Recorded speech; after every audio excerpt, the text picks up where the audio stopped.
Bismillahirrahmanirrahim. Assalamualaikum warahmatullahi wabarakatuh. Alhamdulillahi nahmaduhu wa nasta'inuhu wa nastaghfiruh wa na'udzu billahi min sururi anfusina wa min sayyiati a'malina. May yahdihillahu fala mudhillalah wa may yudlil fala hadiyalah. Asyhadu an la ilaha illallah wahdahu la syarikalah wa asyhadu anna Muhammadan abduhu wa rasuluh. Istriku ATM. Anda lihat di dalam surat An-Nisa 34, Ar-rijalu qawwamuna 'alan nisa bima faddalallahu ba'dakum 'ala ba'din wa bima anfaqu min amwalihim fas-solihatu qanitatun hafidatul lil ghaibi bima hafidallah. Laki-laki kepala keluarga. Allah melebihkan yang laki-laki daripada perempuan. Laki-laki punya kewajiban memberikan sebagian rezekinya buat istrinya. Perempuan yang solehah, perempuan yang menjaga kehormatan dirinya, baik suaminya ada maupun tidak ada, karena Allah telah menjaga mereka. Artinya jelas dalam ayat ini bahwa kaum laki-laki punya kewajiban memberikan nafkah kepada anak dan semua keluarganya. Liunfik dzu sa'atin min sa'atih, sesuai dengan kadar kemampuan daripada suami. Sekarang, seandainya suaminya ada masalah, mungkin kantornya bangkrut, pegawainya semua di PHK, suaminya kerja, atau usaha suami sedang gulung tikar, dia nggak usaha, atau barangkali lagi rugi usahanya, dia nggak punya penghasilan, atau barangkali suaminya malas, nggak ada kemauan. Nah, ini yang parah. Otomatis yang namanya hidup memerlukan biaya. Hari gini apa sih yang tidak pakai duit? Iya. Semuanya pakai duit.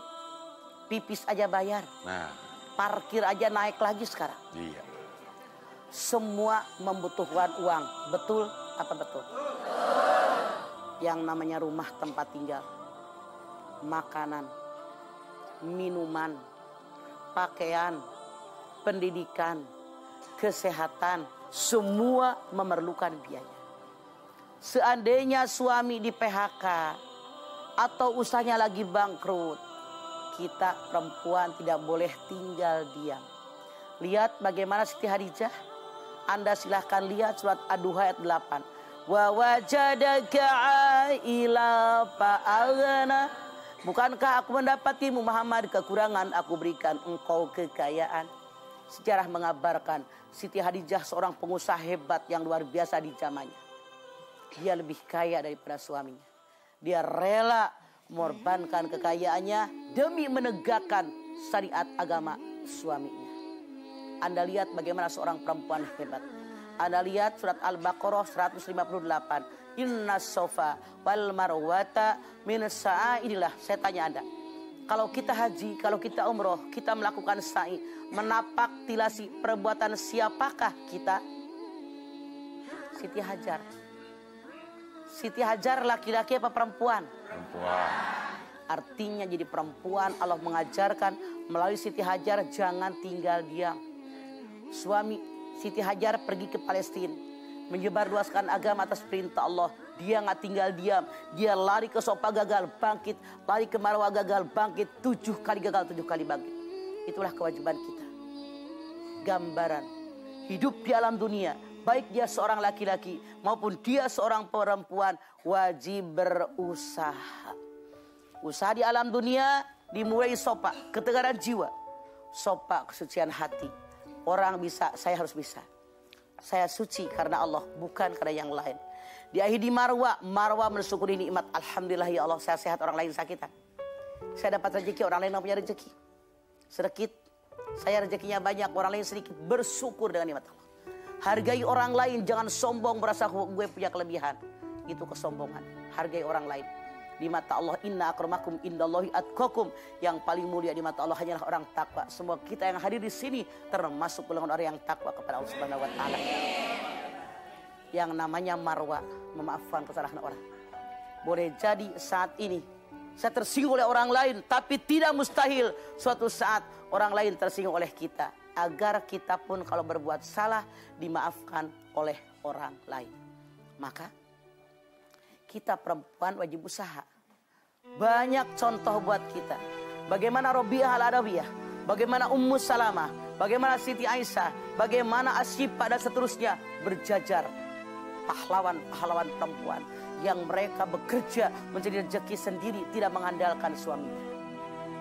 Kalau kita sebagai perempuan hanya mengandalkan suami, apalagi begitu menikah hanya tetap tinggal di rumah, rugi, mati akal kita. Bukankah kita sama emak kita di sekolah di TK, SD, SMP, SMA, S1, S2, sudah S berapa ibu? Esteler. Esteler, S-nya hilang, tinggal pada telernya doang. Kalau kita begitu menikah, langsung stop, tidak boleh kemana-mana, rugi banget kita. Kemana otak yang duduk cerdas? Mati, otak kita nggak berkembang. Makanya Islam mengajarkan baik laki-laki maupun perempuan di alam dunia wajib usaha. Sekarang, kalau kita perempuan punya penghasilan, milik siapakah itu? Milik kita. Tapi perempuan yang mengerti tentang agama, walaupun tahu hasil kita, milik kita, nggak bakal serakah dan aku sendiri. Tapi pasti ingat buat suami, buat anak, buat keluarga. Tapi kalau suami memberikan nafkah kepada anak istri, nafkah wajib. Kalau kita perempuan membiayai kehidupan keluarga, itu sedekah, nilainya lebih tinggi daripada nafkah wajib. Makanya seandainya kita ditakdirkan oleh Allah lebih banyak penghasilan daripada suami, jangan sayang-sayang mengeluarkan uang tadi buat kebutuhan rumah tangga kita. Namun saya yakin, seyakin-yakinnya, kalau suami kita kebluk, males, kahayang, cicing wae, teu ka mana-mana, boro-boro yang duit ngajibrek aja di rumah. Kira-kira pegel apa pegel? Pegal. Di mana sakitnya? Di sini. Kita capek sungsang sumbel nyari duit. Pala dibikin kaki, kaki dibikin kepala. Laki cuman hardolin, nonton TV aja. Sebel apa sebel? Kalau seandainya ini yang terjadi, saya yakin perempuan normal manapun tidak suka dengan suami itu. Suami berdosa besar di hadapan Allah. Karena Rasul bersabda ketika datang hari kiamat, yang pertama dinilai, ditimbang dalam mizannya Allah pada alam mahsyar adalah nafkah yang suami berikan kepada para istrinya. Itulah amalan yang pertama dinilai. Kalau suami tidak memberikan nafkah, apa yang akan ditimbang? Artinya dia dosa besar, laki-laki yang tidak punya rasa tanggung jawab. Kalau seandainya seorang perempuan hanya dijadikan ATM oleh suaminya, itu suami yang menyebalkan. Dia tidak punya harga diri. Dia tidak punya rasa malu. Baik di hadapan keluarga, di hadapan istrinya, di hadapan keluarga istrinya, di hadapan tetangga, apalagi di hadapan Allah. Karena ar-rijalu qawwamuna 'alan nisa bima faddalallahu ba'dakum 'ala ba'din wa bima anfaqu min amwalihim.